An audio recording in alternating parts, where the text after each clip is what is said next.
Welcome into this bonus episode of Dating at Her Age. Now, this episode pairs with the previous episode we just put out on DIY background checks, so you want to make sure you go listen to that to get some even more beneficial information on looking people up and finding out their information.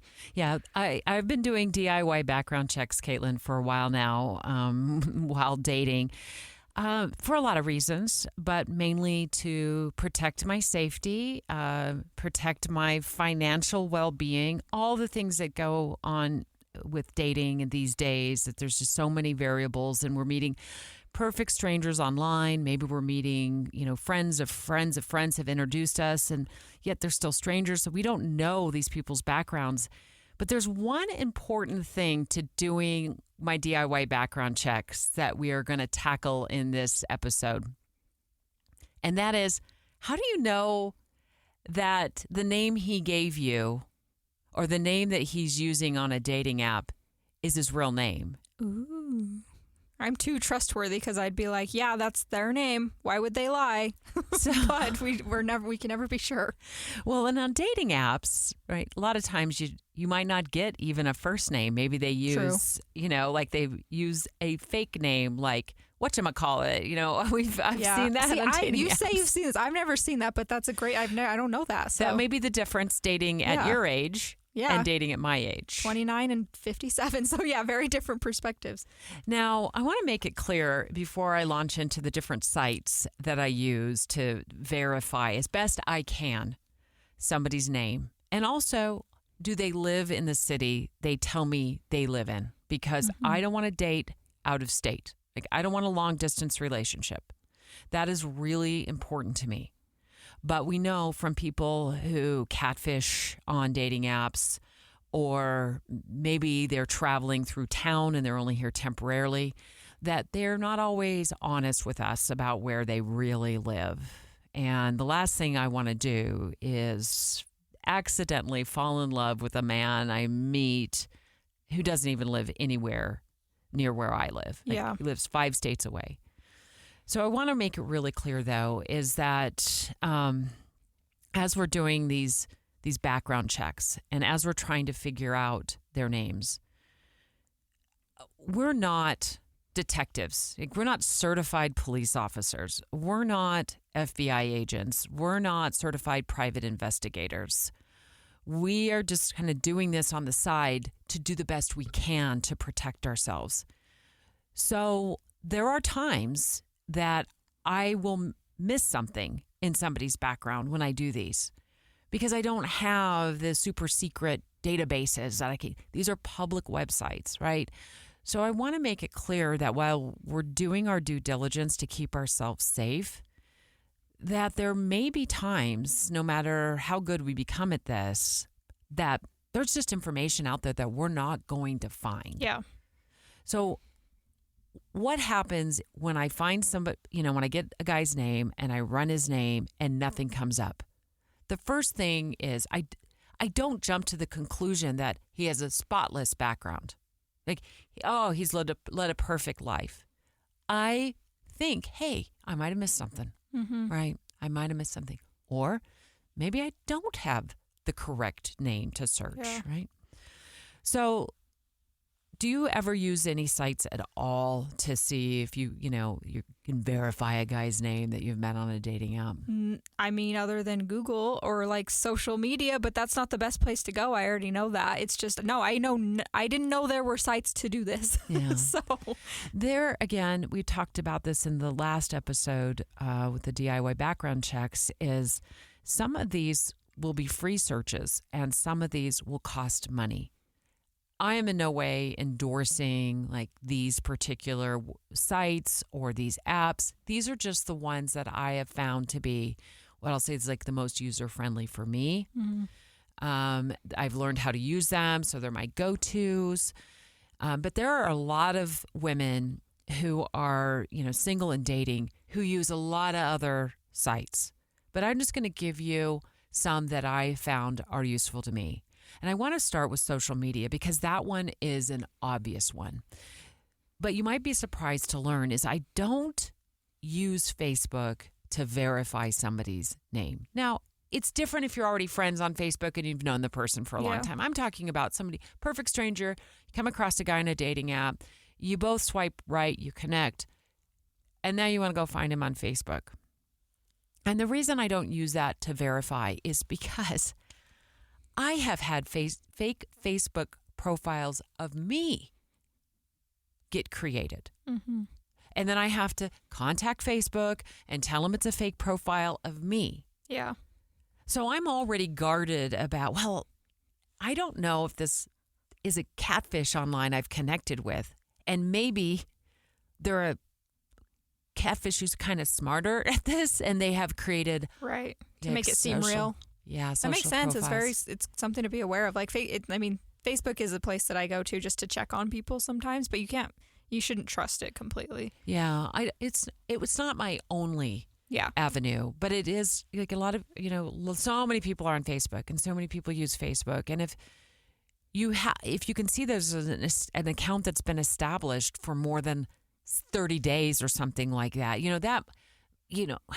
that it may be a way, but it's not the way I use.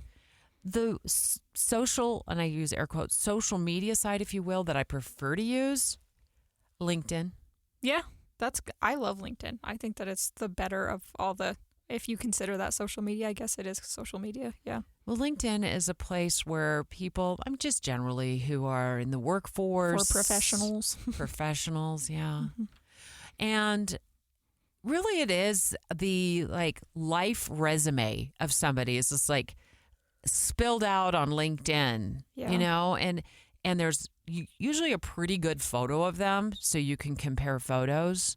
So I've just through trial and error and kind of what social site could I use that I would feel better about? It's LinkedIn. Now, there's a caveat to this. I think there might be ways that somebody can see that you've searched their profile. Oh, yeah. I think that you get a notification that says they viewed your profile or something like that, which honestly, a lot of people, you would think that they're on LinkedIn, but it's just because of the little bubble we're in of the workforce. There's a lot of people that aren't on LinkedIn, and I honestly wish that they were, but that's kind of, I don't know. It's just something I've noticed that there's not as many people on there. Yeah, so that is one. That's just in terms of social media probably sites, the best one to check. That's the one that I feel best about. Yeah, because if they're going to be connecting for jobs, you don't want to put a fake name or anything because they're going to figure it out eventually. The other app other site that I've used, it's not a social media site, it's a website. It's anywho.com. Never heard of it. Anywho.com. Yeah. I have had to use this to verify somebody's name, and also they said they lived in a particular town, and it was too good to be true because it was literally 7 minutes from my house. I'm like, oh, this is so nice. Just to be able to sort of see each other maybe. It would be easy. We don't have to drive 45 minutes. This is going to be great. And it all panned out. It just all was accurate. The relationship didn't last, but the information was true. So anywho.com. And what I got from this search is a verification of his first, his middle, his last name, and his address. So it was literally where he lived. So that gave me some peace of mind that this person I've connected with is a real human being and I'm not being catfished or lied to because he's trying to, avoid being detected. That's another thing I worry about is that as I connect with men on dating apps, and we talked about this in the last episode, is that are they married? Are they really divorced like they say they are?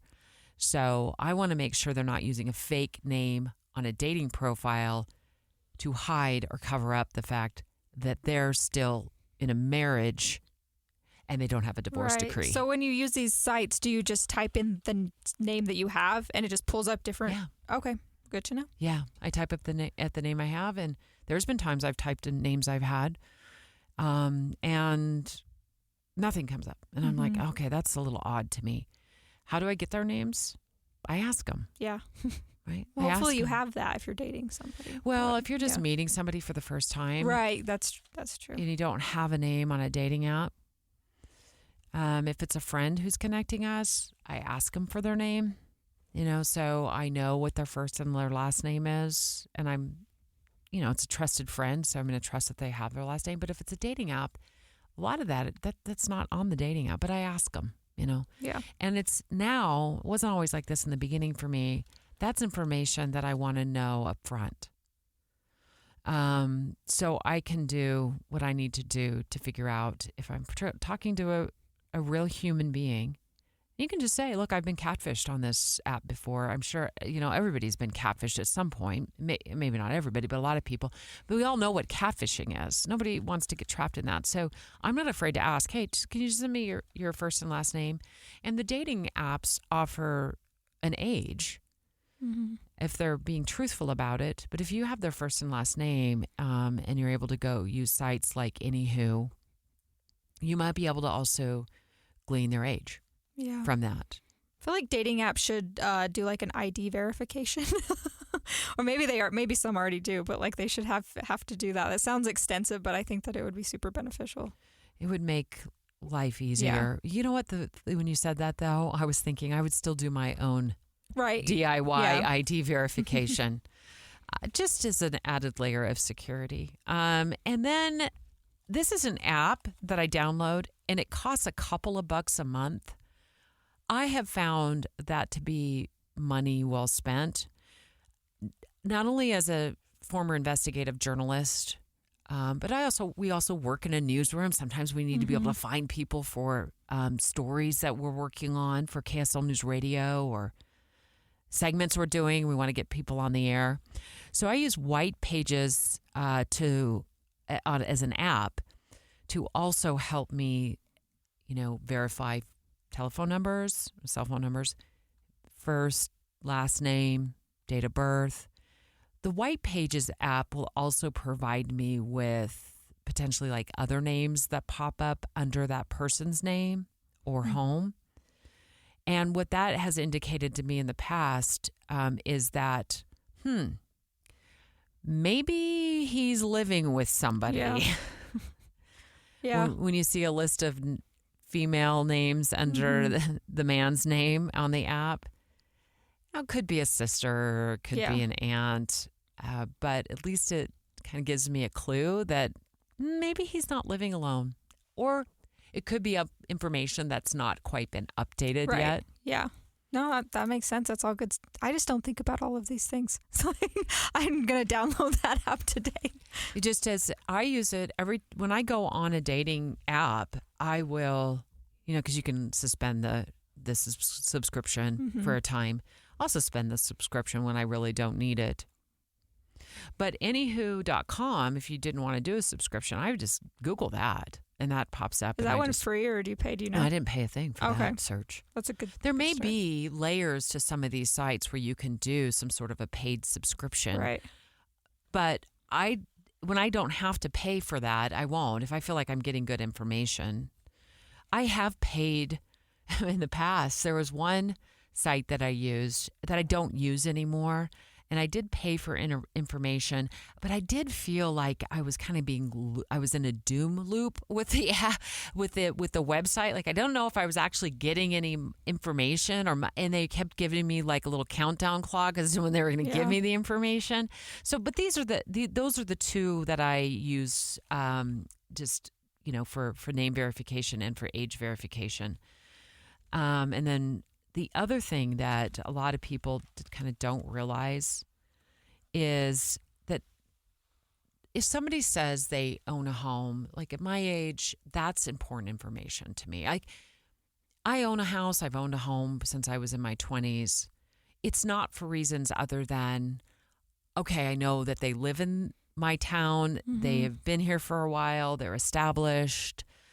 If they're a tenant, if I'm going to get into a relationship, and invest something at this stage of my life, and then they just like up and move away, they could, of course, do that with their home too. They could put it on up for sale.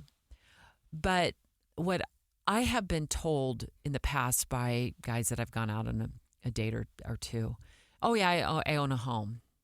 Oh, okay. Where do you own? How long have you lived there? It's great. Just comes up at natural conversation. And then maybe during the conversation, at some point they say something. I'm like, I don't really know if they do own a home or if they sound like they might be renting. That's interesting. And what I've done in the past, because maybe I am really interested in this person. And I'm like, oh, it would be great if we could figure this out and, go out on a few dates and see if this turns into something. But there's something about the conversation that just doesn't sit well with me. And I think what a lot of women and maybe even men who are dating might not realize is that county property records are searchable. They're online. There are a lot of counties that post these databases online, and those can be free searches. So I one night came home from a date, and I was like, he said something about home ownership. He was talking a lot about it. I'm like, there's something weird about the conversation. So I'm like, I'm just going to kind of like the guy, It's like, it was a great first date. And I'm like, I'm going to jump online and see, like, does he actually live in that area or what? I couldn't find. It's disappointing. So again, it could be for a lot of reasons I couldn't find that document, but home ownership records and property records are held by counties, and those databases are searchable. Look, I mean, you can do and search and spend so much time turning yourself into a detective. That's not the point of this. The point of this is we are dating people who are perfect strangers, or we're starting to see people who are perfect strangers. And when our gut tells us something, or when something is really important to us, like for me, I know I don't want a long distance relationship. I did that when I was in my 20s. It does not work well for me. I don't want a long distance relationship. That's important to me. So if somebody says, oh, I own a home, it's right over here, and it'd be great, we can do a lot of things together, it's nice and close, and then they don't, and then they lied. That's another layer. That's the basis of it. They just lied. Like, why? Right. Why do you lie? Why? Yeah. And so those are my go-to sites. I'm not going to inundate you with 30 more sites that you might be great sites to search. That's not the purpose of this. I think the purpose of this is to just be aware, and whatever your goals are, you want to make sure that, they're matching your goals in dating. And one of my goals is not to talk online to a catfish who is in a real profile. Right. I don't have that goal either. So I don't know. I just feel I'm overwhelmed with information, but it's such good information. You're teaching me things that I'm not even thinking of. And that's part of just being in my 20s. I am naive and I just have hope, but I'm learning things to, be aware of, be on the watch for. You're not necessarily, you don't want to try to go into a date, like thinking they're a bad person, obviously. That's not the point. It's just, be aware, because you really don't know who people are and if they're telling you the truth. And also, like with the world we're in today. Right. It's scary. Is the name that they gave me their actual name? It's not because I'm going to go try to figure out what their credit score is before the first date. It's literally to make sure they're a real human being. That's not a fake profile. They actually say, live where they kind of in the general area where they say they have. And as you so well put it, they're not lying to me. Yeah, that's the biggest thing. Because if you're upfront, it doesn't matter. So I don't know. Trust your gut. That's what we said in the first episode going into this. So just a reminder, if you have not listened to that one on the DIY background check, she goes into so many more resources. And so make sure to listen to that one as well. And also you can check out all of those sites for our DIY background check episode by clicking on kslnewsradio.com. I have posted an opinion piece there about my DIY background checks, and I've provided several links for you to use.